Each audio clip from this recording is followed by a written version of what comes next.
The UK absolutely despises me. I don't fucking like most of the people in the industry. I don't like how they operate. I don't like the fact that they walk around with a stick up their arse. That's the problem with estate agency. Too many people in the UK, they put on a nice voice, put on a nice suit, act as if they've just graduated from Cambridge, when the reality is they've done 2 deals in 6 months. If you produce results, then you can dress and act and speak how you want. If you don't, shut up. I'm not interested. If you talk about corporate real estate, Dubai is the epitome of it. It's fucking tragic to watch. If I was a broker here, I would not work in that company. Like, that is my version of a living hell. I'm seeing a lot of UK-based people selling properties out in Dubai without actually ever stepping foot in the country. What are your thoughts on it?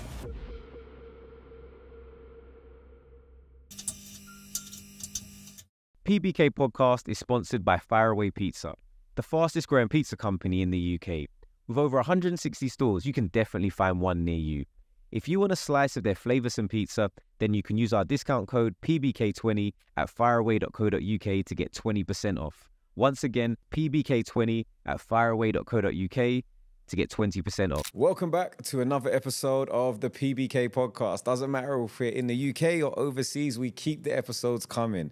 Today we're in Dubai with Tyron Ash. How you doing? Very good, thank you, mate. You know, we tried to get you on a few times. You're a busy man. Yeah, it's been mayhem because we expanded out here about a year ago. So I've just been kind of chasing my tail the whole time, but it's managed to get this one in. So yeah, I'm happy. It's good. It's good. We're glad you got you on. There's a lot of podcasts that start with like, you know, what were you like as a child? What was this? I think we're going to dive straight in. If you want to watch those podcasts that start with what were you like as a child? What were you like growing up? The same questions that everybody asks. Go and watch one of those. Here we want to actually find more about the business, about you. So you moved over to Dubai a year and a half ago. Mm-hmm. But before then, you were in real estate in the UK. What did that look like for you?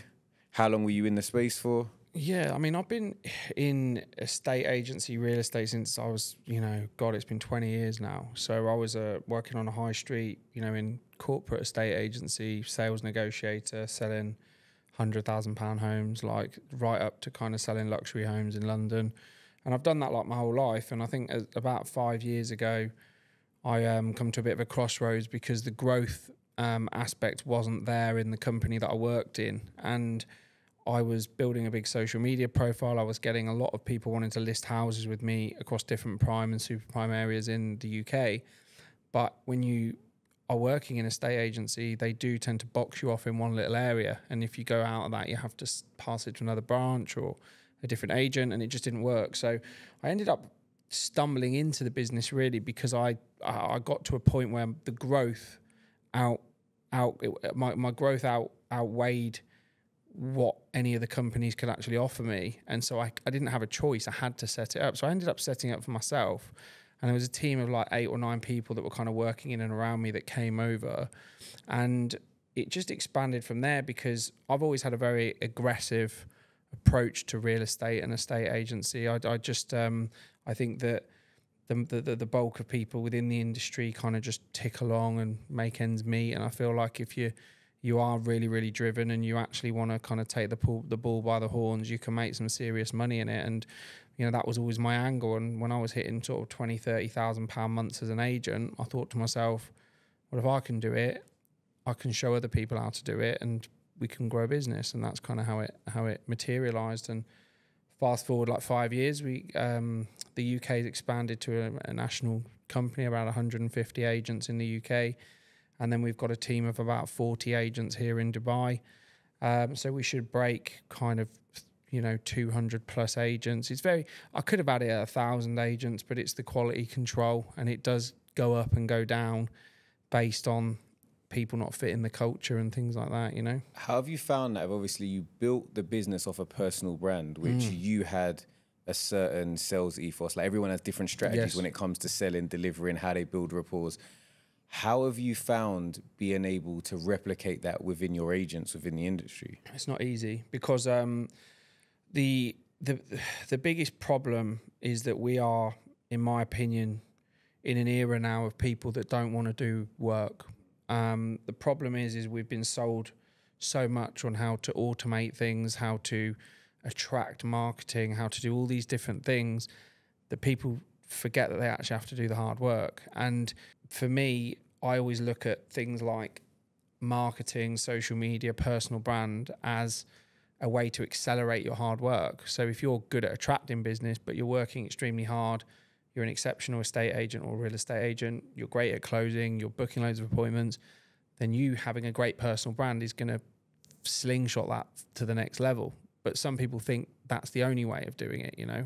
But do you think like with like, and it's not just you personally, but with obviously having quite a loud social media presence, do you think sometimes for those people, they see what you've done but don't see the work, and then so almost like you perpetuate that myth to a degree that you can just have the loudness without the kind of the battle behind it? I think it can be a double-edged sword. I really do. I think it can be something that can work against you, because on the one hand it does its job because I want to be a loud, you know, person of point of knowledge, point of interest within the industry. But that doesn't mean that if somebody goes and imitates what I do, they're going to get the same result, because behind being outspoken, direct, and marketing myself how I do is a foundation of what I would call an expert level of real estate. You know, I just mask it in a way where because I always believe the initial currency is attention. So if you're attracting attention within whatever industry you're in, then that gives you a lot more opportunity for your knowledge to come through and actually do something. Whereas if you're not attracting any attention, but you're very good at the job, you're going to have a reduced level of business, just the same as if you're great at attracting attention, but you're rubbish at the job, you're also going to have a reduced level of business. So it's like a bit of you have to have both. And that's the hardest thing to train into somebody is that they have to do it all, you know. How do you find like being on the internet quite a lot, and obviously people's access to you, but also people having an opinion of you before they've met you? Yeah, I mean, I get an obscene amount of abuse online because you just have to. Because I'm soft, you know. Like, I promise you, if I got the abuse you got, my phone would be out that window. Yeah, I have like my mum message me and my girlfriend and my mates. I can't believe what this person said. And I don't care. Like it just doesn't affect me because it's just words. And I always think to myself, the people who are saying these things, they're never people that I'm ever going to do business with. And as far as I'm concerned, anyone who's got kind of a shred of intelligence will know that it is anyone who speaks to me knows I'm a very down-to-earth, normal person. I just like to be quite outspoken with how I get my point across on social media, because that's what gets traction. And it's almost an expansion of my personality to draw in clients, to draw in agents to join the business, to get us traction online. And some people fucking hate me, absolutely hate me. But like other people, I think I'm the best thing since sliced bread. So it's kind of, you never please everyone, you know? Do you think the way in which people react to you has been different between the UK and Dubai? And where would you say people have sort of favoured your personality more? It's a good question, because the UK absolutely, as an industry, absolutely despises me, because we've never had an ounce of acknowledgement. We've never been called up to an awards. We've never been, we are a massive business and we are doing 2 to 3 sales a day. So it's not like a little fly-by-night real estate company. We are churning and burning, and there are people earning a lot of money within the company. But the problem is that I don't fit the corporate protocol to then go and collect an award with corporate London estate agents or people who are like absolute drips that are running some similar companies to what mine is. And it's like, well, you can't, if your face doesn't fit, it doesn't fit. And for me, the UK's has always been a battle. That's how we ended up getting the TV show, was that I had a choice, whereas I could have either kind of just done it in a way where it was like, oh, let me try and fit in. And I thought to myself, but I don't want to fit in because I don't fucking like most of the people in the industry. I don't like how they operate. I don't like the fact that they walk around with a stick up their ass and they don't have the results to match it. I'm just purely results. I just think to myself, if you produce results, then you can dress and act and speak how you want. If you don't, shut up. I'm not interested, because that's the problem with estate agency, is that too many people in the UK, they put on a nice voice, put on a nice suit, act as if they've just graduated from Cambridge, when the reality is they've done 2 deals in 6 months. And it's like, sorry, but that's not career. So the UK's never, me and the UK have never got on as an industry, but as an actual market, we're flourishing massively because sellers want us on board because they're thinking these guys are going to get it done. They've just sold the house up the road. They've got this agent that's smashing in deals in my area. So we're getting huge amounts of business done. But from an industry perspective, no, not very well liked. Dubai hasn't really responded great to me either with regards to other real estate companies. A few of my leaked voice notes went around different companies and stuff, and I know that some of my videos get sent around because if you talk about corporate real estate, Dubai is the epitome of it, or they try to be. So if you walk in, it's in a real estate office, it's rows and rows of desks. Everyone's wearing a cheap blue suit, and everyone's trying to act as if they're doing their own rendition of Wolf of Wall Street. It's fucking tragic to watch. And when I see most of these companies, I just think to myself, if I was a broker here, I would not work in that company. Like, there's no way that is my version of a living hell. I like a bit of individuality. I believe that real estate is an individual sport, and you kind of work as a team, but it's an individual sport. And if someone has their own style, I believe you can dress through. You can act and look smart in a multitude of ways. If somebody turns up in a really nice fitted polo shirt, some shorts, some loafers, and their hair's done and they're groomed and they speak really well and they know what they're doing, fucking let's do business. You don't need to turn up looking like you work in PC world. It's nuts. So people get very confused with or my version of what a real estate professional should look like is very different from what a lot of the Dubai companies is.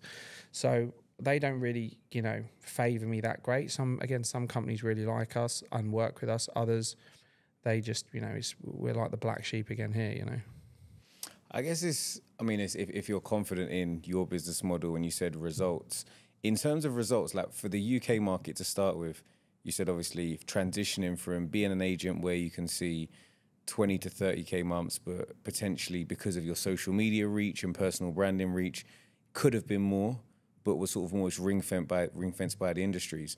What are some of the largest months that some of your agents have made in the UK? Yeah, it's a really good question. I think we've had there's some people who are regularly hitting like £20,000-30,000 a month. Like as a general, they're earning £250,000 a year. But we've had some people hitting 50, 60, 70, 80. I think the highest was 96. Some big numbers in the UK, and it could actually. I tell you now, it would be more if it wasn't for the system in the UK. The conveyancing system in the UK is absolutely fucking broken. Like, it is the worst system I've ever seen. It blows my mind. I think a lot of it is, I think this is from like working inside it a lot. Obviously, it's very archaic because a lot of it is old lease paper based. But then beyond that, people often complain about solicitors. But my thing is always, they're not paid enough for the amount of documents they have to read through. Yeah. And if they make a single mistake, they're responsible for everything. So it's like a lot of the time that you get what you pay for. Oh, if you're willing to say, look, if you're willing to pay realistically an agent $5,000, like to sell it, you should probably be willing to pay the solicitor the same to make sure that they're covering you completely in a transaction that's worth upwards of, I think if solicitors were paid on a percentage basis of the transaction, you'd probably find that. I think the good ones are. Yeah. So when I go on my kind of diatribes about the conveyancing industry, it's like, it's not every conveyancer. We've got a handful that are exceptional and they respond fast. They have common sense. They're problem solvers. They know how to get things through for their client, for us, for everyone involved. And then you get others that they're like budget bottom of the barrel conveyancing. And for anyone that doesn't know what they are just a call center Yeah. with sub-qualified people that are called conveyancers, but they're not called solicitors, they're conveyancers. And then there's a lawyer, a qualified lawyer who runs a department of like 30 of these They call people. them like bucket shops where you just It's call up. nuts. They're on a lot of the referral panels as well because Yeah. they have a lot of you know, affiliate marketing schemes where they get paid if you go through. But yeah, I think if you can find a local solicitor, if you need to, you can walk in and speak to them. High street solicitor, you can actually have a word with in person. I also think that like when we talk about, you know, the system itself, I think that any time I believe, I think there has to be a weight of responsibility. Everybody in transactions, we're all adults. So if I say to you that I'm buying your house, then as far as I'm concerned, I should be buying your house. Like that should not, the minute that contract, that memorandum of sale is done, that should not deviate from that. That memorandum of sale is not worth the fucking paper it's written on because nothing's stopping me pulling out. Nothing. Yeah, I think that's why, you know, in a lot of transactions, people want to see financial commitment, whether that be through searches, surveys, like money on accounts, etc. But again, you know, in the new build space, you have reservation fees. But again, that's more because you can sometimes build slightly to spec a little bit, so you have to pay that. Like in Dubai, you know, you get a 10% penalty. So, you know, if you're buying a house that's a value of £1 million, and I just wake up and think, I don't fancy buying it now, it's 10% penalty. You're paying £100,000. It's similar to buying at auction, like your exchange money's gone. It messes everybody around. Like, if you don't want to buy it, don't fucking buy it. If you want to buy it, buy it. Like it's so black and white in my head. And the problem is that the UK has this, and you know, and you can just see it because it ripples through in all elements of the economy. It's like it's so everyone in the UK from an economical standpoint, so pedantic, so pernickety, so dipping their toe in the water, dipping their toe out. It's like, I guess that's a bit unfair though, because like realistically, if you're buying somewhere, first time buyer, biggest transaction of your life, whether it comes to the money up front, also the monthly payments for a lot of people. If you buy a property, I think one of the issues are most people buy a property, biggest transaction of their life, spend 3 to 7 minutes in that property looking it over, then realize actually this property is 100 years old. The roof is 40, so I'm buying somewhere for 300 grand that needs a 20 grand new roof. There's also an issue with some damp. Actually X, Y, Z. Before you know it, that 10% we just spoke about, even if it was 5 grand that I potentially lose, might be worth walking away from the transaction because it's not the deal I thought it was. Totally agree. I think there's always going to be exceptional circumstances. I guess I'm referring to a more of a slam dunk kind of, you know, 4-bed detached in a reasonably new build, you know, estate. You know what you're getting. If you're talking about something that might be like grade 2 listed, or has got a thatched roof, or has got, I don't know, a fucking tree preservation order, or whatever it might be, these things are always going to come up. I also think though that, again, if someone's selling the house, there should be like a pack or something. Like if I'm walking into it, there should be no surprises. We all know that stuff is there. If that house is 200 years old or whatever it might be, that stuff has not changed. It's been there for however long. You know. Have you ever bought an auction in the UK? I personally haven't, no, but familiar with it. So like, similar to like the pre-auction pack review, effectively. So you've got full pack of searches, surveys.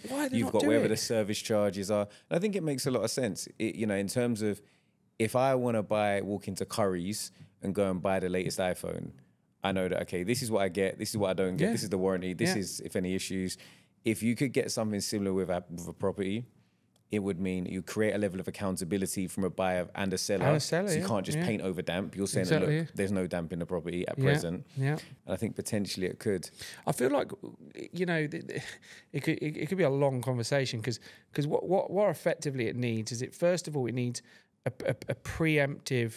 It needs preemptive due diligence and searches and all these different things done so that when a buyer walks in, they walk around, they like the house, and then they say, right, let's have a look at the ins and outs of the property. Okay, it's got this. Okay, it's got that. Bang, bang, bang. Right, I know where I stand. Now, do you want to buy it? Yes, right now you commit. As opposed to, yes, I want to buy it. Oh, this has come up, that has come up. So, you know, again, it's for me, it's a bit of a broken system, and the solicitors do get in the neck a lot from me a lot of the time. But like the thing is that a lot of them are as well, like the good ones really do navigate well, but the bad ones, unfortunately, are not cut out for what is required to do that job. And I think that's the problem, because like you said, there's a lot of complexities that come up with it, and they have to work under a lot of pressure. I understand the stresses of the job, but it's not working at the moment, and that's, I think, one of the big problems with it. And that's potentially what is hindering some of the potential earnings that people could have made in the UK space. I think so. I think it has. I think there's been people who are on to earn 150 grand, and then deals have been delayed and searches haven't come back quick enough, and all this stuff is just crazy. But I think the main thing is if you look at it compared to Dubai, it's a bit more black and white. Dubai is, there is still sort of planning permission and things that they have to get from different landowners and developers. But I think that the main process is pretty straightforward, and that's why you get bigger earners in Dubai, because you could do a deal, you could agree a sale on day one of a month, you could get paid out on it in week 3, and that just doesn't happen in the UK. It just doesn't happen. No, I think even best case, I mean, look, auctions with a pre-auction pack review, you're looking at, 4 weeks. Yeah, and that's if it all done. Yeah. I'd say probably after doing 50, 60 plus transactions, or selling 56 plus properties, I'd say 6 weeks is probably the fastest. That's very, very good. And that was someone with a 50% deposit had already had everything in place. The Dubai market, though, for you, you spoke about obviously earlier on success being sort of your milestone of, what you really look at, that you kind of block out the noise. In the Dubai market, you've sort of only been here for 18 months. 18 months in the future, what does success look like for you in this space? I think for me, it is to really ripple through the industry here. I believe that it's here for the taking. I spent 6 months researching the Dubai market, how the companies are operating, who's operating them, what their kind of agent to billing ratio is, what's their retention like, what kind of level of agent is actually being produced out here. And what I realized is that the level of agent in the UK is actually a lot higher than the level of agent in Dubai. It's quite crazy, because the money to be earned in Dubai is a lot bigger, and in the UK it's a lot harder to be a better agent. Because if you think about it, right, I could meet someone in Dubai who could be some crypto millionaire that I've just met in a bar or something, and then he'll go, do you know what, I've got a few million to spend on some properties. And then you could take him to a developer, or you could send him some brochures of what a good project is, send it into the WhatsApp. The developer sends a payment link, and you've just sold a £5 million house or something, or an apartment. That's how quick you can do a deal in Dubai. In the UK, that just does not happen. It doesn't happen. Off-plan is not the same business in the UK. Off-plan developers, probably because of the build. In the UK is horrendous. Like, it's a waste of time. And the problem is, I guess, and you'll probably know, or you'll know this better than me, is I guess a lot of it is down to the fact that, they're really tight on their margins. They can't give massive discounts and massive offers to people. So that market of buying up off plan early to get in just doesn't exist in the UK now. Yeah, it's been sort of pre-recession was like that was it, and I was unfortunately a little bit too young to be involved in. Just missed out. So in terms of the market now, you're talking about wanting to disturb the market, and that's what success looks like. Obviously, there's a lot of real estate companies. Yes. If you were to climb the totem pole in terms of where do you think you could realistically see Tyron Ash getting to in terms of size within the Dubai market? Yeah, I think we could have had it at 500 agents in the first couple of months. It's just, for me, it's about that quality of agent, because I found that I took the team up to nearly 50 agents very quickly, and I thought, Christ, we're growing fast. And then I realised that around 60% of them just wanted to go out and get pissed 4 nights a week and turn up late to meetings and weren't making the calls, and they just wanted a visa out of it, basically. And they said they wanted to do the work, but they weren't doing the work. So we got rid of all those people. So as quick as we got up to 50, I removed about 30 people from the business in a week, and I just got rid of all of them, because I thought, right, they're the wrong culture. Now we've got to double down on the culture. So when you look at some companies that I think are quite good out here, you've got weirdly, they're like the conventional UK companies like Savills, Sotheby's are quite good. And the reason I quite like them here, I don't particularly like them in the UK, but I like them here is because they're not 1,000 agents deep, but they've got a quality agent. So obviously they get a lot of leads through the big name of the business itself, but the agents are working at a much higher quality. So they're producing business, they're producing sales. They're not just one of 500 agents where 20 of them are billing or 40 of them are billing. It's like probably I would say 60, 70% of their staff plus are producing listings and sales. And that for me is where I think, right, that is more our angle here is we want the quality of agent to be very high. I want them to make money. I want them to enjoy Dubai and what it has to offer, because Dubai, funny enough, as an agent, could be the worst place in the world or the best place in the world. If you've got a load of money to spend, it's the best place in the world. But if you've got no money, it's the worst, because you're going to be keeping up appearances in places where you can't even afford to buy the drinks. And there's going to be people making a lot more money than you, and you're just going to fade into the background and eventually be on a flight home back to the UK. And that's usually what a lot of the journey looks like for people. So I would say we're not going to be going... We may get as big as your Allsops and White & Co. and Provident and all these companies that are very well-established corporate companies here. But if we do it, it will be probably a bit slower than what I anticipated, because I just want the quality control there. I find, take it very personally, actually. That's the other thing. I think that's, if I was to say probably what my biggest flaw is in business is I can take things, especially within the business itself, personally, because I'm fired up 110% every single day. And, you know, I just want to take heads every single time I get up, in the morning. That's what I live for. And I just want people with that hunger and that desire. And I always take it quite personally when I don't see that same energy back. So I want that back off people. And if I get that, we've got people earning a fortune in our business already, and it's from attacking it correctly. What's one of the biggest transactions you've done since you've been out in Dubai?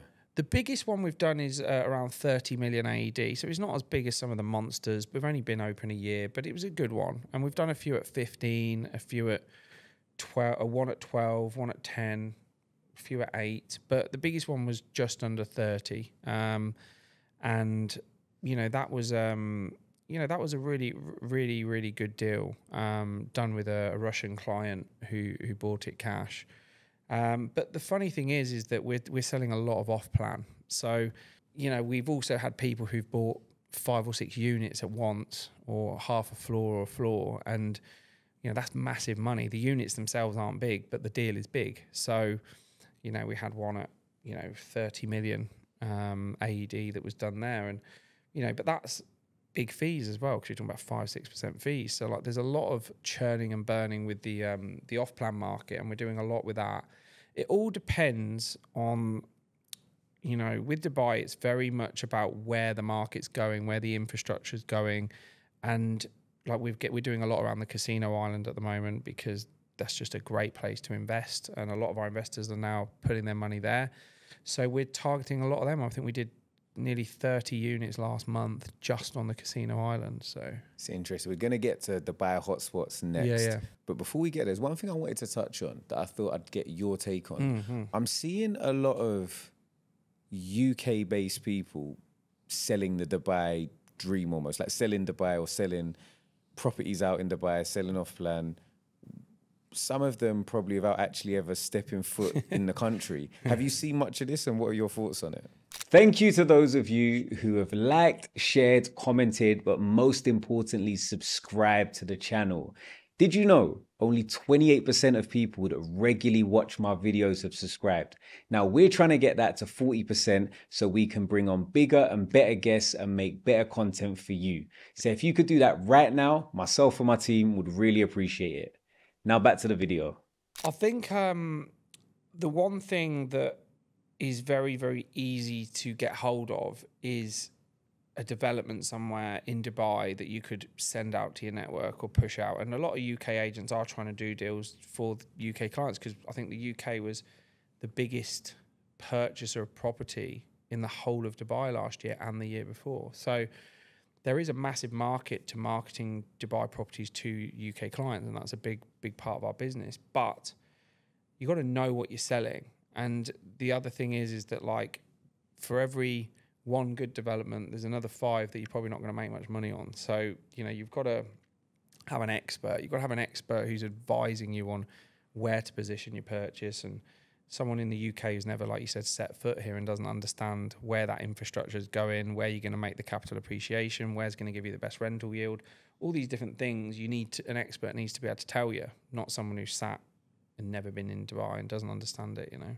Yeah, and I think understanding that where the infrastructure is going, like in the UK, there's a saying like, well, we're not making new land, but in Dubai, you literally are, like, you know, in some places.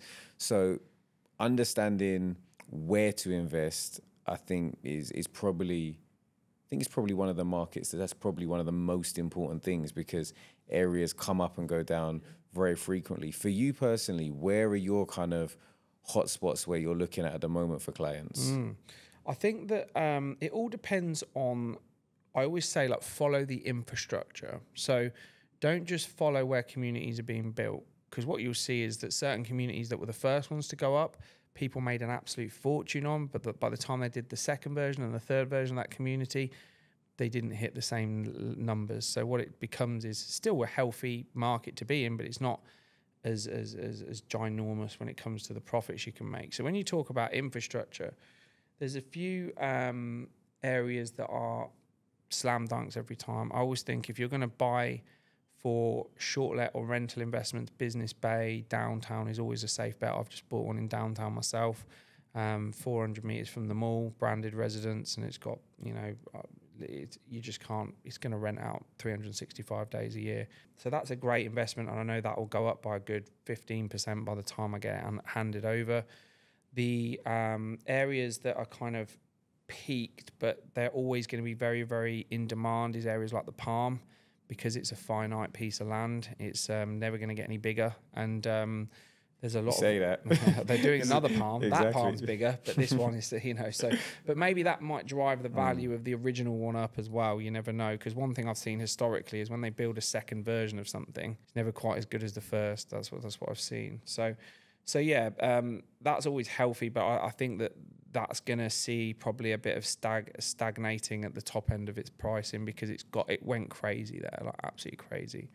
And then, of course, the big one for us is Al Marjan Island, which is in Ras Al Khaimah. So the Wynn Casinos, you know, that is all signed off, boxed off, and that is going to be something special. For those that are not familiar, how far, to kind of give some context, how far is the island from, let's say, the Palm? The Palm, I think it would take you around about 2 hours, but from probably downtown, I think it's about an hour. Okay. Hour and 15 minutes. So it's really close. And when you look at the branded residences that are going in, you've got Ushuaia Hotel, you've got Nobu, you've got Nikki Beach, you've got JW Marriott, The Address, amongst some others that if I've missed any. But the one thing that is very, very exciting about this is it's never been done before. So when we talk about the infrastructure and where it's going, for me, if you're looking to invest in any type of property out here, that is an absolute must that you must have, because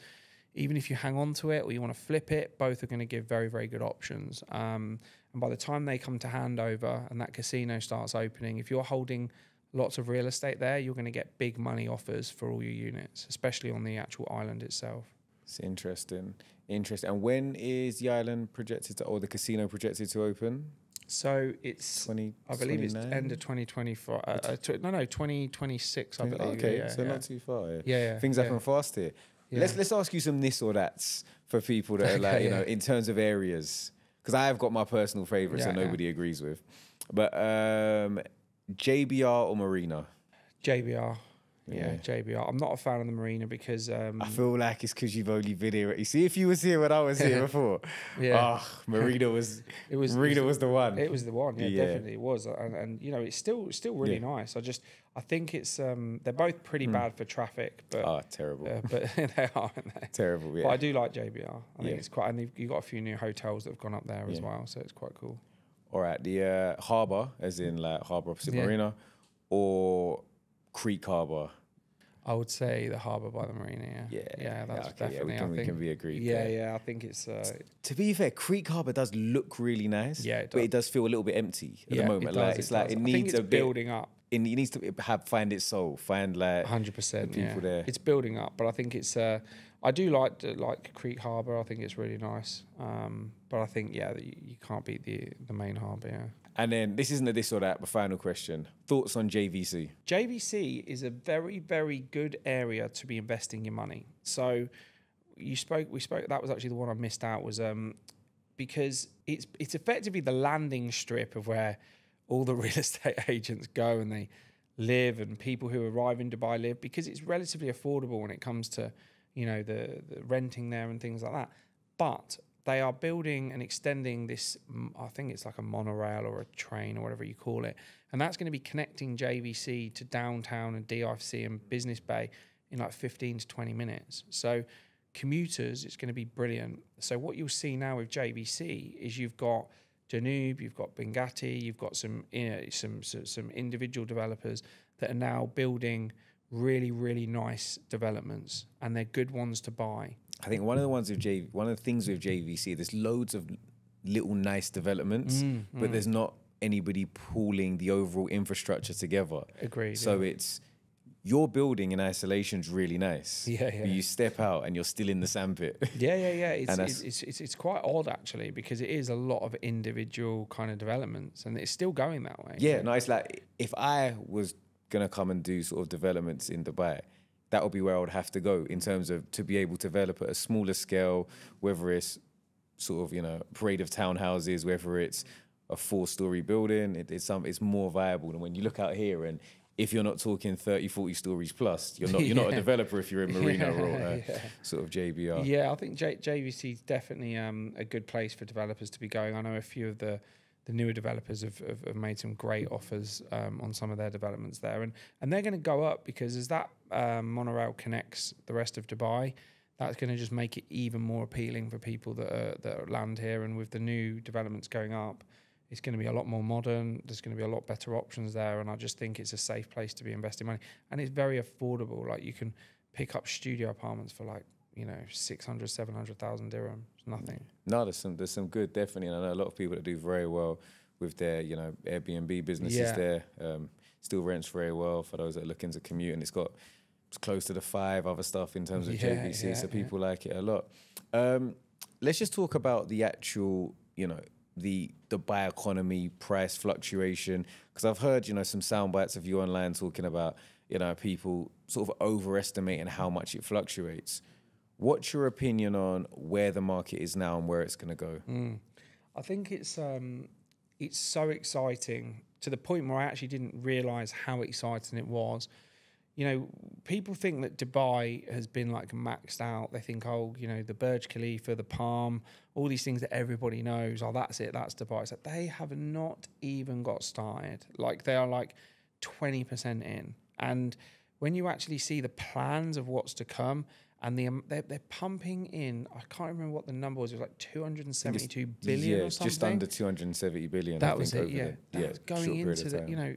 You don't dump that sort of money into something unless you've got big plans on what you're doing. They want the entire world here, and they are starting to pull it. And the thing for me is that, it's got the highest, I think, density of millionaires in the world, I believe, per square foot. And I feel like that in itself means you can do business with so many different people in such a short kind of proximity. And that for me is very exciting for anyone that wants to move here, that wants to live here, that wants to network here. I think it's very, very exciting. And I think that I don't think it's going to go wild on prices. That volatility is not going to be there, but what it is going to do is start becoming a lot more consistent, with consistent growth every year, which is what you want, really. You don't, that volatile 2008 and all that sort of stuff. Dubai was getting all sold on off plan then, so it was very much like a stock market, if you like, Whereas now you've got families here, you've got communities here, you've got schools here. All of that is what effectively reinforces the infrastructure of the economy and the housing market itself. It's good. I mean, that's really interesting. Obviously, your take on where the market's going. If you agree, disagree, make sure you let us know in the comment section. Obviously, time has flown, so that is the end of the episode. We appreciate you coming on today.